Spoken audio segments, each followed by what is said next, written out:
Everybody's got a price for the $1 Million Man. Who's that kid? Nick. He looks like Beaker from Muppets. The one on FS1, Nick Wright. Yep. Yeah. I got something. That's amazing. I did not even. I love that. If I get 5 women and they're all in the same room with me, we're going at it at 110%.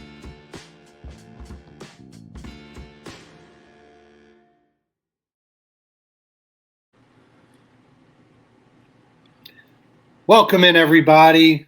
Tuesday night, another edition of the Lazy Booking Podcast, live here on A2D Radio. I'm Chrome, as always, joined by my colleague here, Mr. Eric Archer. What's up, my brother? What's happening, Chrome? Good to be here. Let's get this going. Yeah, man, lots to talk about. Raw and Smackdown. Yeah, it's going to be a fun show. We're going to talk about the new world title picture that we have that's now unfolding, coming off of our conversation last week. First and foremost, little love to our sponsor, Dr. Paul Vidal, and his award-winning team at SpecializedPhysicalTherapy.com. They got physical locations in Burlington, Cherry Hill, New Jersey, or you can find them at that site on the web, SpecializedPhysicalTherapy.com. No appointment is necessary, so any aches, pains, any long-lasting or short-term physical ailments you have going on, please hit them up. They'll get you on a program and get you feeling back to your peak performance on a daily. Yeah, a lot that happened this week. We're going to dive into SmackDown. We're actually going to start with the most recent, though, Eric, because I think it's probably our most big thing, I guess, that's happened over the last week. And that would kick us off with our poll question here. Last night on Raw, I'm saying Monday Night Raw, still call it Monday Night Raw. Last night on Monday Night Raw, it was announced. We talked last week about the potential injury and how that could affect the WWE World Title picture regarding Seth Rollins getting hurt in Perth, Crown Jewel. So what we learned is he has been stripped of the title. And, my favorite thing to see, Eric, is the people going, oh, well, this person, Cody missed whatever weeks and he wasn't stripped of his title. It's like, guys, it's a choreographed thing. They're going to strip the title because the dude's going to be out for a long time. Corey was off shooting like a movie or something. Like, cut me a break. Had a kid. How dare you, Cody? How dare you? How dare you? But yeah, so our opening topic, they end up having a number one contender, but a vacant slot in a match against CM Punk for Saturday night's main event. They end up having a battle royal last night in which Jey Uso won, and we'll talk about that win.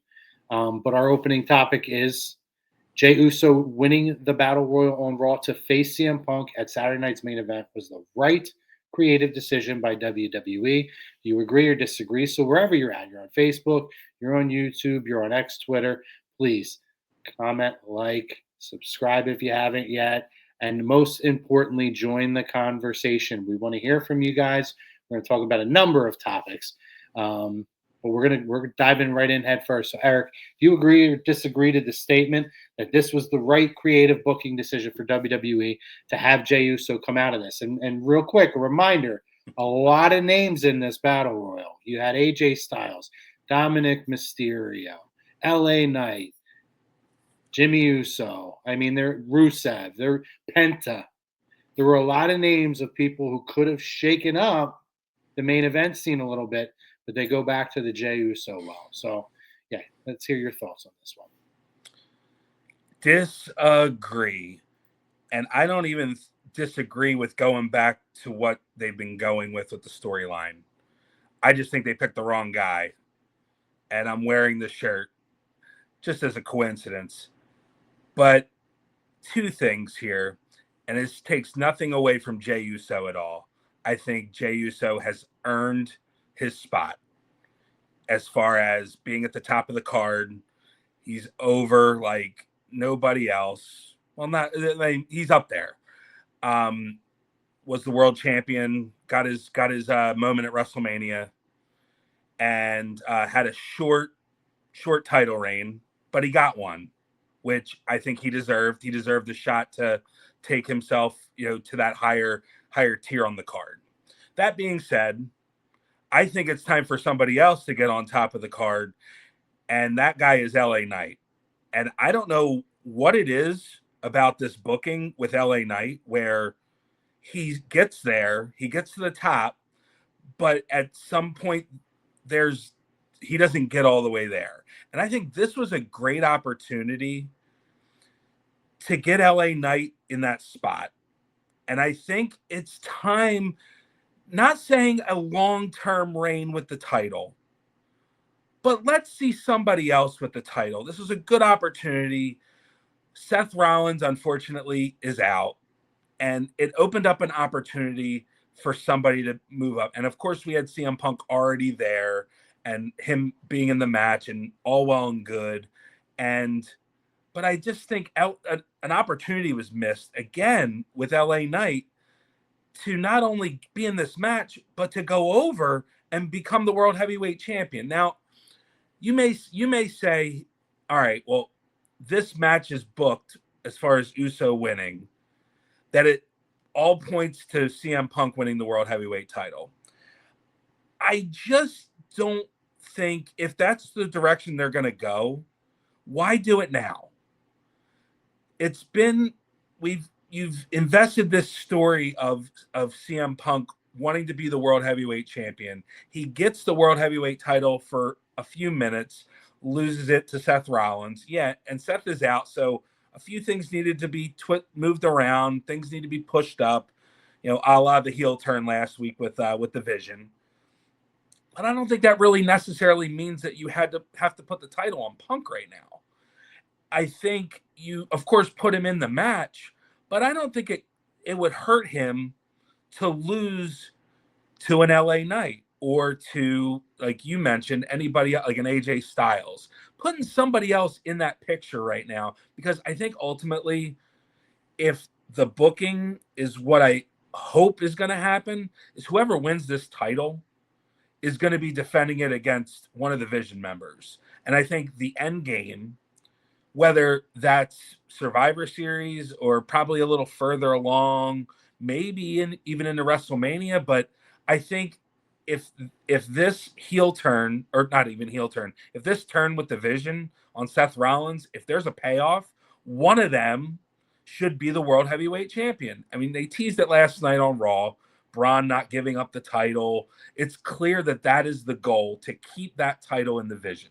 So with that being said, why not put the title on somebody different, even if it's a short period of time, to get you to the Vision?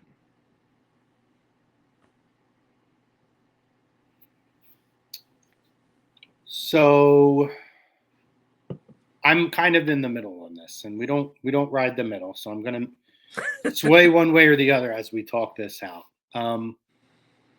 You could argue the debate has been going on that, Jey Uso loses his title. How desperate is he to get it back? Is he willing to take on a different mentality, which we've kind of started to see? We talked about it, like, are we turning him heel? Are we not turning him heel? It's kind of all over the place a little bit. That being said, I could make an argument for a number of people. And yes, I think LA Knight is one of them. I don't know that I would have had him go over in this. To me, there were two obvious choices that you could do here. I think one is Dom. And I think, to me, Punk is going to come out of this as the champion, by the way. I don't see how anybody else comes out as champion. I could be wrong. Maybe Jay does. But if I'm booking this and I'm assuming that Punk is going to come out as champion out of this, I would think there's two people who could put on a tremendous match with him and can take a loss. I think it would be Dom, because it's another one of those steps, like we talked about getting the John Cena spot in Boston or in Madison Square Garden. I think it's another one to kind of test the waters and dip his toes in a main event picture-esque match. And then the other one I think is AJ Styles. Like we're doing this John Cena retirement tour, and I feel like he just came off of this incredible match with John Cena. And giving him an opportunity to come in here. And again, a loss doesn't hurt AJ. At this point, losses don't hurt AJ. You get a high-quality match. I think you get a match that people would love to see in AJ Styles and CM Punk. I don't know how many times we've gotten that. Is it what? Did we get that once? Maybe. I can't even recall. But you get an opportunity. I don't, because I think they kind of missed each other. They did. Punk was already gone. Yeah, so I don't know. And then he got hurt pretty quick, and Punk was obviously hurt too around the same time. Yes. Maybe there was an interaction wrong. If I'm wrong, if anybody's in the comment section can fix that for me, give us a heads up on that. I'd love to know. But I don't think these guys have faced each other since Ring of Honor, if I am correct on that. And maybe it's something they'll save for the back pocket for next year. I don't know. But to me, I just feel like it almost falls into your lap to have this incredible opportunity on Saturday night's main event to make that show feel like something that's more special. I think they're trying to do that by crowning a new champion on there. But there are times where this has felt like a glorified house show with a really cool, aesthetically pleasing, set and graphics and stuff. And I think this was an opportunity to really set a tone, especially going into when we get John Cena on December 13th on Saturday night's main event. So I think it's a missed opportunity there. I mean, I would have been cool with a guy like Penta, just because you're going to get an amazing match. You're going to get something different. There's a lot of people I feel like that were in this match that have had a lot of Jimmy. Could have did Jimmy. And then you could have carried on the storyline of, how desperate, Jimmy doesn't win, but like, is Jey jealous now and he costs Jimmy? He gets in the way of that. And then you keep on going with this head of the table. There's a lot of different ways. So I'm not up in arms as people are. I do feel like though we had this thing that happened, so we're just going to kind of backtrack and fall back on the easy solution, which is where I kind of felt like this came in. Yeah, to use a term, lazy booking. I think the stuff that's already been in place is what they use. They went back to what they think is working, and I think fans, you hear fans online talking about each week. It's the same stuff over and over. The same three guys, talking about Jey and LA Knight and CM Punk. So like, it kind of went back to the well. But I think also going back to what you were saying about Jimmy, that's an interesting twist that I didn't really think about. You think about the other side of Jey not getting the opportunity that he's died for. He's doing whatever it takes, and his twin brother gets it instead of him. And now he's conflicted. Does he want to see his brother climb the ladder, get that brass ring over him? And it plants that what if scenario. Will he cost him the championship? And I think, going the other way now, based on what happened, Jey eliminating Jimmy from the Battle Royal, now there's also some question as to is Big Jim had enough of being that second fiddle, and now not only hearing it from the tribal chief, but now he's hearing it from his own brother that, hey, like, you're kind of in my way. Let me do my thing. But we cool because we're brothers. But at the end of the day, they're going for the same goal right now. So, but I think also, that's why I think, to your point, like, do you really want to see Punk win on a glorified house show? Like you said, like, as much as we've invested in Punk going for that world title, do you really want to have it to where it's like, all right, well, the guy who had it got hurt, so I'm in this match and now I'm going to win it. So it's like, it's kind of one of those things like fell in his lap. so to speak. So like, Well, I just think him winning this, he doesn't need to. I think maybe he could try to earn it, keep going to what we kind of thought was going to be the end game for him anyway, which was WrestleMania, where maybe he doesn't go for the world title. Maybe this is where he goes and gets his opportunity at Cody, like we've been talking about, where we'd love to see that match. But I just don't think Punk really needs this right now. I think there's other guys on the roster that could benefit from a world title win. Yeah, listen, I just think, I mean, for all we know, maybe Punk was intended to win the title at this all along. We don't know. You know what I mean? We're speculating a lot that, oh, well, he doesn't need to win it on that show. Well, maybe that might be the intention. And before Seth got hurt, that might have been the intention. I imagine it's going to go to WrestleMania, but that could have been the intention. That being said, in terms of other things we've talked about and the opportunity to create another star, I see this as another missed opportunity too, because you could have done a transitional champion here. Yeah. And nobody would have thought any less of them for doing that. I do think a transitional title would have hurt LA Knight. I don't think this was the spot for LA Knight. I get what you're saying. I don't think he's as hot as he was.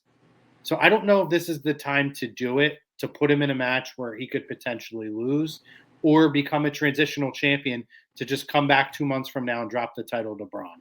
I don't feel that that's good for him.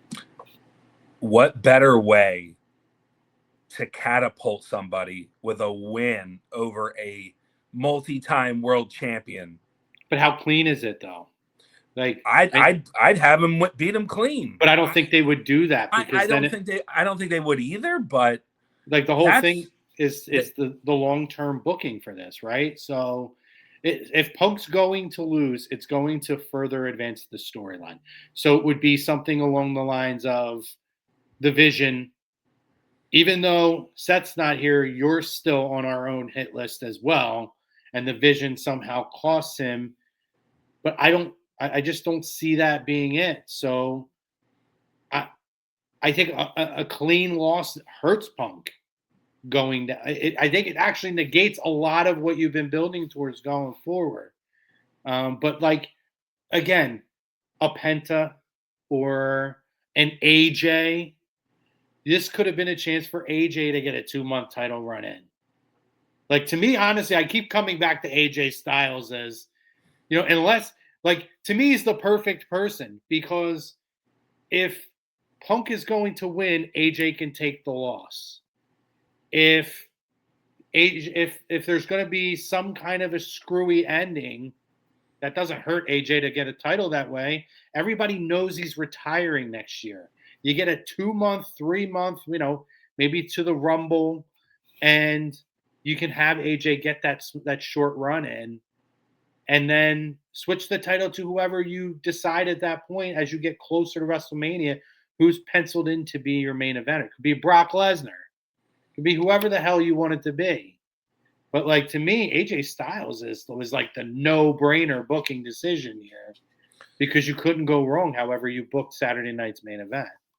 Yeah, it's an outside the box but logical thing to happen with him, especially the momentum that he gained from Crown Jewel.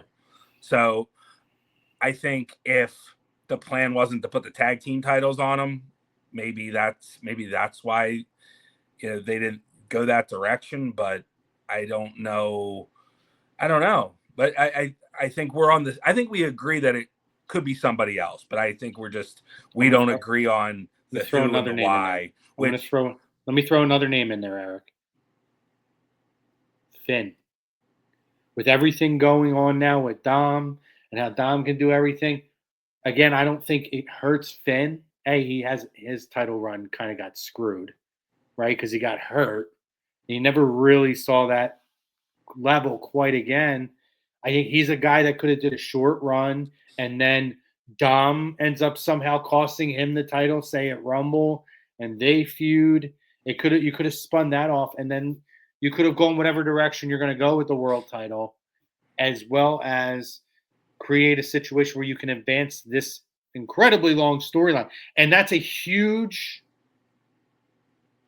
event in that storyline that really would have rejuvenated a little bit, as opposed to sometimes it's now starting to feel a little dragged on. I would have agreed with you about a year ago with Finn, but the way that they have booked Finn Balor is a crime. That guy has so much talent, and he's been kind of glorified as a tag team wrestler who can't do it on his own. And I don't think he's believable anymore. And it's unfortunate because he's, like you said, he's right up there with AJ as far as talent. And we've seen it. And it's one of those things where I don't know what the story is or what the bookings, ever since he joined Judgment Day after Priest and Rhea left, he's kind of just been, there hasn't been a true leader of Judgment Day. And I think that was a missed opportunity for him. But then the ascendance of Dom kind of makes him the leader now of Judgment Day. But they don't say that, but it's kind of like it kind of just is fallen into that. It's just fallen into place like that. So I would have agreed with you a year ago on Finn Balor, maybe even 6 months ago, but I don't remember the last time Finn Balor got a singles win. So it's kind of like, that's where if somebody goes down, you've got to make sure you have people that are ready to go to that, to take that opportunity. And I think that's a missed opportunity. If that was the direction that, if they had to make a choice, I don't think he's one of them. And it's not his, I don't think it's a fault of his. I think it's a fault of the booking that he's had over the last year to 2 years. Yeah, I mean, I think that's where the battle royal aspect comes into play, though, right? It's supposed to be anything can happen for anybody, right? It could create an opportunity for somebody who normally wouldn't be in this opportunity. Sure. And so I think that that's kind of where that negates that part a little bit. I'm a little higher on Balor than I think you are and some of our other friends are. I don't feel one way or the other in terms of the tag team booking. I still think Finn is a strong character. I think we've had some really funny moments with him. I actually really love him and JD together. And I know that they're actually very close. So, for all we know, he might be satisfied with the situation he's in. The one thing is we're all kind of Tuesday, in our terms, Tuesday evening quarterbacks where, we sit back. But I could tell you from my own experience talking to certain talent who has been talent who people have said, oh, they should be doing more and they want more. And I have firsthand talked to this talent who said, I'm making a paycheck. My wife's making a paycheck. We're able to provide a life for our kids. And I have fun doing what I'm doing. Mm-hmm. So some people are in it to be the world champion always. Some people are in it because they love the business and whatever it is they're doing, they just want to enjoy that part of it. And I feel like that's Finn because him and other guys, people talked about Sami Zayn and he's going to leave the company and all of these people continue to. Kevin Owens was one.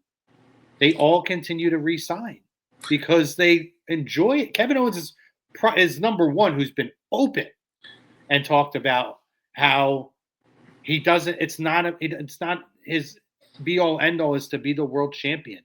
He's main evented a bunch of WrestleMania. He main evented WrestleMania with Steve Austin, and then the next year main evented it for the tag team titles. So not everything is being the world champion. No, you just have to enjoy what you're doing and the creative that you're in.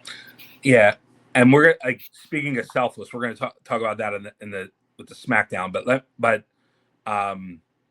real quick, I'm not hating. As I said, I'm not hating what Finn and JD and the Judgment Day are doing. I think they're very entertaining, and I think they've established their place. And for the lack of age as far as factions are concerned in this era, look how long Judgment Day's been around. And yes, you can argue that they're not what they what they were at the beginning. Clearly, they started out with Edge, and then they molded into this tremendous group that produced not only the WWE Women's World Champion and a mega star in Rhea Ripley, but they made a world champion out of Damian Priest. And Dominic Mysterio has become a mega star. So for as much flack as Judgment Day gets now, you cannot take away the things that they have done and how long that they have done it. So I think, to that point, I think I think you're on the right track as far as their place, and they're probably okay with it. And like you said, people that are probably happy with what they're doing. AJ Styles is probably happy as can be on what he can do because he can spend more time at home. I agree. I say that all the time. Yeah. Everybody thinks, I think obviously AJ is very self-aware because he's definitely older, but he's not into the stratosphere of, we just had Sting show up at Wrestle Dream. You know what I mean? Mm-hmm. Not to say that I don't know if Sting's actually coming back as an in-ring performer. It was a one-off, but it's that idea of there are certain people who just don't have enough self-awareness when it's time to walk away and stay away. And yet he's a guy who is performing at his absolute peak still. I mean, he is a little more temperamental in terms of injury-wise. But when he's healthy and in the ring, he goes like he did 15 years ago. Mm-hmm. But I've said it for a while. I think he's very self-aware of himself and the position he's in and understands he does not need to be a world champion anymore. And he has this opportunity now to afford to people what he at first wasn't given and then was given by so many different talents, including a lot of the ones that he paid homage to in his match against John Cena. And then in WWE, working with guys like Cena and all these other people who over time put him over so he could be the face that runs the place on SmackDown and WWE. So I think he's incredibly self-aware. And you're right. I don't think to him being a world champion at this point is a priority. It's having fun doing what he's doing and going out while people still remember him as one of the best that there's ever been. Another thing real quick, if you're champion, you're the face of the company. Look at Cody Rhodes. Look how many events he has to attend, how many photo shoots, how many appearances. I'm sure at AJ Styles' age and where he's at in his career, he probably doesn't want to do that stuff. So let the younger guys do it. Let these guys do that stuff. He doesn't need it. So I think that's part of it too, where being the WWE champion or the world champion takes on a lot more responsibility than it would for somebody who's just part of the program as another part of the show. So I think that's part of it too, where it's I've already done that, and I don't want to have to go on the road and do all these different events and take time away from my family for these responsibilities. Yeah, I agree. And I think that's also going back to the opening topic, though. I do think that's why he could have been a transitional champion. Again, that's assuming that maybe Punk is not, or there's a chance that Punk was supposed to lose, right? Mm-hmm. He would be the guy. If Seth was supposed to win this match, he would be the guy I think that you could go through, transition it, not have to make that long-term commitment that you're talking about. It's practically almost November. Drop the title at Rumble, and then you move forward. Or even if you have him hold the belt until the next Saturday night's main event, that gives you another month to try to come up with something on a different creative plane to where you could have him drop the title there. So yeah. And real quick, the last thing on this, so for me, talk about transitional champion and talking about earlier with CM Punk, him winning the title. I don't want that to be a transitional championship for him, but like I said earlier, with the vision with Bron and Bronson, the end game has to be one of those guys winning the title, or it kind of just doesn't make sense. So when does that happen? does it happen sooner rather than later, or do we push it out a little bit? So I think that's the question that I think is going to be tossed around once we know officially on November 1st who the world heavyweight champion is, and then we'll see what happens. Yeah, I think it's another spot that we differ because, I mean, the end game has to be there, but I don't think the end game has to be between now and WrestleMania. I think the end game right now is to get them to establish them as a bona fide main event talent. And then I think you spend 2026 at some point in 2026 putting one of those titles, whether it's a WWE title or the World Heavyweight title, on one of those guys. I don't think it has to be that quick. So I do think Punk winning, I don't think shouldn't affect what the long-term goals are for them. I don't think it's going to hurt them. Because I think you're going to have a lot of feuds that still have to come along. Seth's going to come back at some point. They've made a lot of enemies over the time. So I guess we'll see where that takes them. But it's going to be very interesting. Obviously, we'll be covering that as we get closer to that. I guess that would be next week, right? Am I right? Yeah, a week from Saturday. Yeah, so we'll be previewing Saturday night's main event. We'll have another week of creative under our belt to kind of see the direction or try to get a feel for where this one's going. But moving on to our second topic here, let's jump back to SmackDown Friday night. I thought it was a really good show. This was the shocker of all of it, though. So Sami Zayn has his open challenge. Originally, Miz is coming out. He gets attacked by Carmelo. And that opens it up for the returning Ilja Dragunov, who, I mean, this match was tremendous. And what I did enjoy about it was, even though they had Solo's music hit and he didn't physically get involved, he stood in the ramp and he basically just looked at Sami and he made his smirk. And then, technically Sami still got his offensive move in, right? So he had the exploder suplex into the corner to set up the haluva kick. And then, obviously, Ilja, as Sami's running in, hits him with a couple brutal forearms there. And I think it was the one, a running knee. Yeah, running knee, and then the forearm. Yeah, and then he hit, which I think it's so simple, but it looks so vicious. I mean, he's a stiff worker, and you could tell. Yeah. But in a shocking result, Ilja Dragunov defeats Sami Zayn to win the United States title in the Open Challenge. I'm going to be interested to see if the Open Challenge continues. I hope that it does. I do think it is the two times they've done it, I think it's done really well for creating opportunities for people and getting them on television and not needing to have some elaborate storyline behind it to get them on television.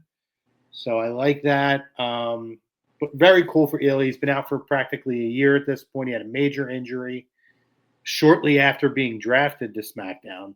And he comes back and he ends up winning in a tremendous match. If you guys haven't seen it, find it on YouTube, or when WWE will be uploading it soon, I imagine at some point over the next couple of weeks. Go back and watch this match. But what are your thoughts on Ilja coming back, taking the U.S. title, and what does this mean for Sami Zayn going forward? Tremendous match. And I would say this could be a match of the year candidate. As far as, I know there's been some bangers recently, Cena and AJ, and Cena and Cody. But as far as network television is concerned, between Raw and SmackDown, it's probably right up there. Love the shock value as far as the opponent and that U.S. Open Challenge. I think it's worked really well in since Sami took the title. Utilizing, like you said, other talents to get TV time and get some work in and show their stuff. And I think it's worked really well, and I would expect it to continue. I would say for Sami Zayn, and I've talked about this, I'm not sure on here, but with like friends and stuff like that, I still think Sami Zayn has enough story to where, it may not be this year, but I think there's still that end goal of being a world champion that I think could be the next thing for him. And he's kind of been in that place. It's kind of similar to, in a way, LA Knight, where he's gotten far and he hasn't completely captured, the end goal, and he's kind of been relegated to, secondary titles and things like that. But he's still tremendously popular and still over. So I would expect, in the short term, you may see some matches with Solo and Ilja, maybe a triple threat match for the U.S. title. But it wouldn't surprise me if Sami, moves up the card a little bit. Maybe we get a match with Cody down the road, or whoever's champion. Not saying WrestleMania, but it wouldn't shock me if there's an opportunity for him down the road. Yeah, I think, listen, the day is going to come. I find it hard to believe that Sammy's not going to win a world title at some point. Is he going to be a guy who has 5 title runs? I don't think so. But do I think he's going to get his Kofi Mania moment or, yes movement moment? I think there's going to be a time where that's going to be the move for WWE. And I think it's going to be something around a WrestleMania or a SummerSlam to maximize it and create an incredible moment. In terms of Ilja, yes, I do hope that they continue the U.S. title. Amazing match. I've been such a fan of his since, honestly, going back to WWE NXT UK when he main evented with, at the time, Walter, now Gunther. And they had a match and he defeated Gunther in that match for the NXT UK title that I'm telling you, it was brutal, hard hitting, like you talk about, strong style, European style. And it's just a match that always stuck in my head. And he's always been just such a tremendous worker. He can work with any style of person. And I'm happy for the guy. I think he's a guy that has a chance to be a player for them. I don't know if he'll ever be in the world title picture, but I think he's a guy that could be gone to for main event programs, and a guy who, if you're having a lot of those storyline driven shows and you want to put a match or two on a card where these guys are just going to go out and put on a tremendous wrestling match, I think that's Ilja. I want the U.S. title, since it's kind of not happened as much with the IC title. With this open challenge having happened with Cena years ago and now this, I would love for the U.S. title to become that secondary work rate championship that the Intercontinental title's legacy was for so many years. And I would love the open challenge, again, to maintain its place because of that, because it does kind of stand there then as the workhorse title, and it does give opportunities to put other people on television to not have a reason to do it other than, I'm going to come out here and I'm going to confront this guy and I'm going to go for his title. And we talk about this all the time, right? As much as I love long-term storytelling, the reality is, if you're someone who fights on TV every week, you're not going to win for a year or 2 years. You're going to lose at some point. I would love for it to create an opportunity where this title can kind of be passed around every 2 or 3 months at the most, and have those shocking title changes. Make every title match feel like you never know who's going to win this, because the open title, it creates such a hard work rate situation for the person holding it. It's so hard to hold a title that you constantly have to put on the line, and you don't know who you're going to face. Lean into it. Make it that. Make it something amazing. It's a simple but effective formula. And going back to, I know we were talking about Selfless earlier. I had read a report over the weekend that apparently this was Sami's idea to put Ilja over.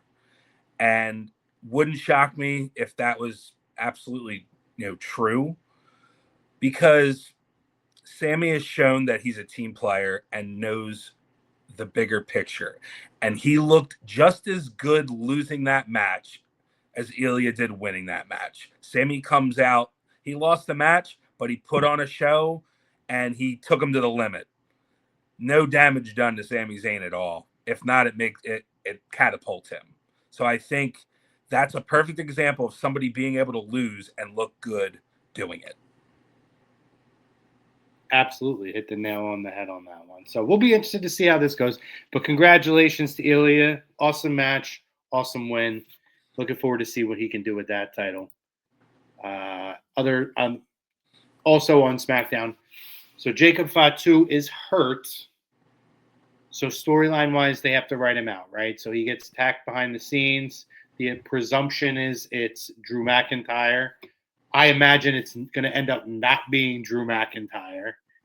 But Drew doesn't deny it, but he doesn't claim it. And Cody kind of gets pissed off. He comes out, confronts him. We have an impromptu match. Cody's wrestling in like a fucking gorgeous suit. Whole time I'm like, He was about to jump through the ropes. I'm like, oh boy. He must have one hell of a tailor. Seriously. That steam just never busts. It's unbelievable. But anyway. One of these days. I know. But so Cody Rhodes, Drew McIntyre. Obviously, nothing is official yet, but they are setting the tone for what looks like this will be a WWE title match at Saturday night's main event. I'm going to jump in here first on this one. Yeah. I feel very uninspired by this. Very uninspired for a number of reasons. One, if we're going back to the well on CM Punk and Jey Uso, why are we doing this with Drew and Cody again? Why is Drew deserves better. And it's hard to say that when you're getting a world title or a WWE title opportunity. But Drew's not winning this. Drew is not winning this. So what? Maybe they shock me. I doubt it. If you're going to shock me, go ahead and shock me. But in the meantime, Drew has done nothing but lose big match after big match.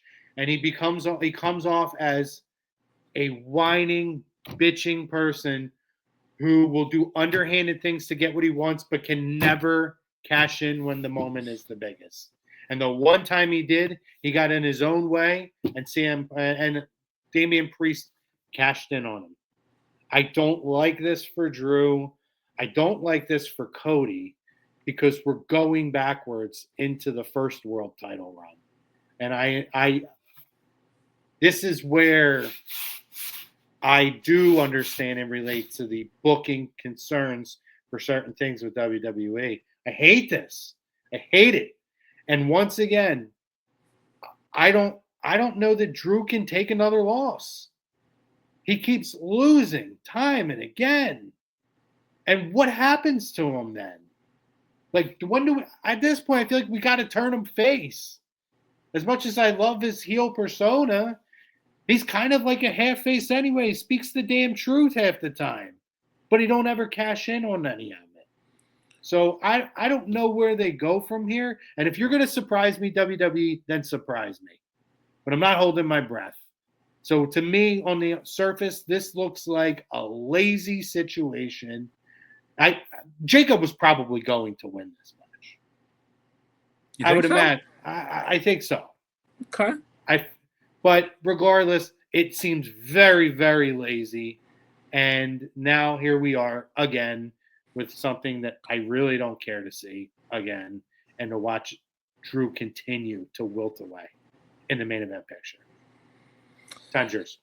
Yeah, I agree with you. I think they could have done something different, and maybe, to your point, maybe it was Jacob, and that would have been awesome. It would have been awesome to see somebody new. Like we talked about that with Raw, with the world title, like somebody new, somebody fresh. It's very challenging, and we've talked about this, where when you have your top babyface as your champion, where's the adversity coming from? Now, he lost at Crown Jewel. I'll give him that. But he hasn't had much adversity, since he got the title back at SummerSlam. He lost the title, he got it back. But since then, now it's like, what is next? And I just think there needs to be something shaken up there, whether it's him losing the title or he gets destroyed in a match or he gets attacked. Like, there just needs to be something where it needs to be compelling. I just feel like right now they just had this match, the Saturday Night's Main Event, the last Saturday Night's Main Event. So it's like, what else are you going to do? Are you going to add a stipulation to it? Like, all right. But to your point, we're already going to see a new world heavyweight champion. I would be absolutely shocked as I've ever been if there's 2 title changes on a Saturday Night's Main Event. I just don't see it happening either. And to your point, it's like, what is next for either guy? Who's going to be Cody's next challenger? What's next for Drew? Like, do you send him back to Raw? Do you turn him face like you said? Like, what? Yeah, I just don't see a reason to have this match again. Don't even have them wrestle on this card. You've got a world title match already. I guess it wouldn't have been that way, but in hindsight. But I just don't see. I'm in agreement with you. I just don't see the point. No, I mean, at this point, put somebody unexpected against Cody. You don't need it. Just give an open opportunity to somebody else. Because I'm over this. I'm over this for Drew. It's frustrating. As much as I can be sometimes a WWE defender, sometimes to a fault, I don't think I think this is where I sink my teeth in on this. They've absolutely destroyed everything, in my opinion, that has been going. I think Drew needs to go away is what I think needs to happen. Like, honestly, maybe you send him away now and you bring him back at the Rumble, do an injury angle, do whatever, and have Drew go away. And have him maybe come back as a face. Because you can't keep doing this. You can't, we're spinning the wheels. It's the definition of insanity with Drew McIntyre. If you're not going to put a title on him, at this point, he needs to stop being thrown into me. This isn't Bryan Danielson in AEW, where, he lost a ton of world title opportunities. And I guess what? He eventually won it, by the way. And honestly, as great as the moment was, having a second cash in at WrestleMania 40, that's not enough to satisfy Drew McIntyre as the main event world title picture guy now. So again, I don't know what to do with him other than to send him away for a while. Take a vacation, go with your wife. We talked about Sami Zayn being able to lose and lose well. How many times are we going to ask Drew McIntyre to lose well? Like, he's come out of these losses, fortunately, still legitimate, still, strong. And it's like, how many more times are we going to ask him to do that? It's just not, it's lazy. And it's like, and I've seen enough. We're talking about like mystery opponents and things of that nature. Yeah. Why not an Obafemi? Sure. Just throw it, like, do what Cena did with the U.S. title back years ago. Leave it open. Have somebody, what's his name? Aldis come out and say, you know what? I just made a huge free agent signing, and Cody, that's going to be your opponent at Saturday Night's Main Event. Boom. There you go. You have Oba's music hit. I just this is all I hate it. I hate it. Not into it.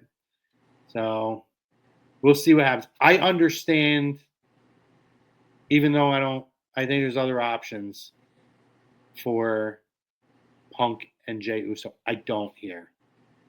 Like, this is very Vince-esque to me, that we're going on with these 2 world title programs that have dragged on entirely. And I do feel that you nailed it on the head with Cody. Where is the adversity? Where's the new challenge? I don't mind Cody as champion. I don't mind your top face being champion, but you have to have the creative foresight to be able to justify that championship reign, because otherwise the titles or the money's always in the chase when it comes to your top guy.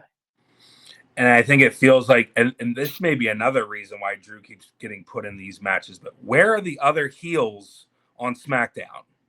Where are the top viable heels on SmackDown? The next one after that is Solo, and he's lucky that he's starting to get himself built back up, because he lost match after match after match. I actually have really enjoyed Solo's work lately. Without question, but he's not ready to be legitimate. Correct. No, I agree. Yet. I agree. But I'm with you. I think the fresh coat of paint, no pun intended, because they all have face paint now, but I think it's a good thing for all of them to get a fresh start. But at the same time, now, besides Drew McIntyre, who do you have on SmackDown that's going to challenge Cody? There's really nobody right now. I mean, all your heels are on Raw. You could have. I know we say like he's kind of he's past the point of a heel or a face, but you could have Randy Orton. This could have been the Randy without Orton a doubt. spot. I think maybe that's the missed opportunity. I don't know if he's hurt. I don't think he is, but this might have been the Randy Orton spot here to have that program happen right now. I think and I don't disagree, but I think that they're saving that for a WrestleMania or a major PLE. I think that's a match that we saw it at, what was that? We saw it in Saudi, right? Yeah, saw it in Saudi. So I think they're still, they've kind of planted those seeds where Randy keeps looking at the title, and eventually something's gotta happen where Randy's just like, I've had enough. I can't take this anymore, and I'm gonna RKO him, and I want that title. I don't care who I need to go through. So it's I think they're saving that, but I agree that if you don't have anybody else, you got to put somebody else out there. You can't just keep throwing the same guy out there and expect him to continue to come out of it looking good. Yeah, it's not happening. Any other news and notes you want to take from the shows this week before we sign off here? Not from the show, actually from Friday Night SmackDown. Looks like Sol Ruka, they had a match, tag team match, her and Zarya versus Alexa and Charlotte for the WWE Women's Tag Team titles, and it looks like tonight on NXT, Sol is making a major announcement, and it's the speculation is it could be injury related. I know she was helped out to the back. I know she took a shot to the knee. It looked like it. Watching it, it looked like it was planned. It was a planned attack because she got distracted. Blake Monroe was sitting there. So I don't know if it's that, or some people are saying maybe she's getting sent to the main roster. I don't think they would do a main roster that way. I think they would just have her show up, but I could be wrong. I think it might be injury related, but hopefully it's not too long, because she's impressed. Like she's fantastic, and I think she's ready for the main roster. Maybe it's maybe the injury. She can come back quickly and take right back where she left off. So hopefully it's not. If it's an injury, hopefully it's not serious, and hopefully speed up. Hopefully it's a speedy recovery. Yeah, listen, I think she's been one of their real standouts at NXT. Her finisher is awesome, by the way. Yeah, she did it on SmackDown. That was fantastic. Like nobody else is doing that move, and she can do it on anybody. That's the thing. Gifted. Yeah, She could do that move to anybody, and it would be legit. Other news in wrestling too, for us new generation fans.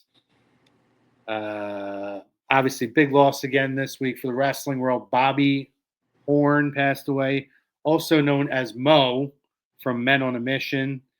I know there was reports last week that he was struggling health-wise, and unfortunately did pass away a couple of days ago. I loved Men on a Mission. To this day, it ain't great when you talk about like aesthetically and all that, but man, one of my favorite Survivor Series has always been Survivor Series 1993. That was the foreign fanatics versus the what was the American? Was it Doinks on a Mission? Yeah. But the main event I think was the main event was that the one with the Hearts versus the Knights? No, it was the foreign fanatics. It was like Ludwig Borga. Oh yeah, Yokozuna. Yeah, I forget the name of the American team, but anyway, it was like the All Americans or something. The All Americans, like the All Americans versus the foreign fanatics. But yes, that's the one you had the Knights with Sean and Brett and Owen. But I don't know why. When I was a kid, I watched that match back. I used to have the VHS of WWF's most unusual matches, and that had like the first ladder match of Sean and Brett before they ever did one. That was like an Coliseum Video exclusive because that was the one they were experimenting on it in WWE, so it was never actually done on a show before they did it at WrestleMania 10. And that was one of the matches that was on. It was like a 5-match or 6-match, collection. And that was one of the matches that was on. And I always watched that match over and over. Bastion Booger. Oh, gosh. Anyway, Mo, Men on a Mission. They were a very 90s, but very kind of different tag team in their day. Obviously, Mabel Viscera, Big Daddy V, he's also passed away. So Oscar's the last one left. But Sir Mo, I loved him as Sir Mo at that point. Oh, yeah. But yeah, so another loss for us for our group from 30 years ago. Yeah, and I just want to say real quick, so they wrestled from 93 to late 95. I don't know if they put it on the Vault, but I saw their first televised match on Superstars. It was like November 90. No, it was somewhere in 93. I think it was like October 93.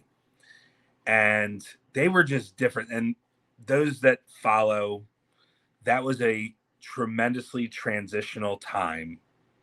They were just getting out of the Hulk Hogan era and trying to find their footing, and there was a lot of turnover, a lot of new faces, a lot of younger talent, and these two were just they looked they had a rapper gimmick. They did like the whoop, there it is, and wave your hands in the air, Oscar would sing, and it was Surmo was big, but Mabel just made him look so tiny. Mabel was just a massive human being, and he did some like early on in his career, he's doing like spinning heel kicks, and he did the finisher was a leg drop off the second rope. This is Mabel, and then Mo did like the crucifix into the leg drop. So, and I think they won the tag titles, or they I don't know if they were recognized as tag champions. I think they had like it's kind of like one of those where I don't think they were officially tag champions, but I think there was something where they had them, but they didn't. I don't know if they were officially tag team champions or not, but they were. They were? Okay. One-time tag team champions. Okay. I know they had a match they had a tag title match at WrestleMania 10, but I think they won on like a disqualification or something like that. But yeah, anybody who entertained me in my childhood, I'm thankful for. So thank you to Bobby Horn for entertaining me during my childhood and my teen years. So appreciate it, and I hope you're I'm glad you're not suffering anymore, and you're up. You're reunited with Mabel. So have your matches with LOD. There you go. Oh yeah. Fun fact.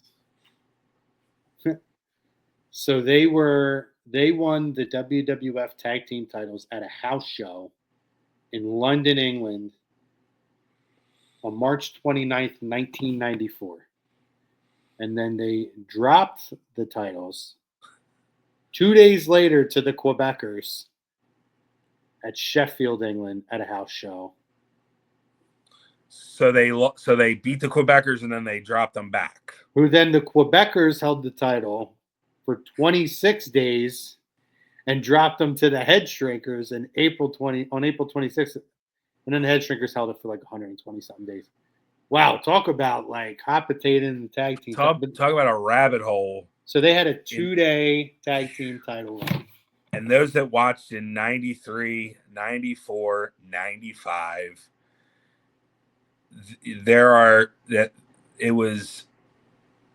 it was interesting to say the least. Going back, like they went from Hulk Hogan, Macho Man, and this roster to these to clowns and plumbers and trash men, and you name it. You name the occupation, they had it. Duke the Dumpster, Man Mountain Rock. Yeah.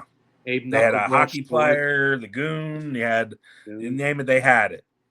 Abe Knuckleball. Occupational wrestlers. That was the thing. Yeah, man. Good times. But yeah, rest in peace to Mo.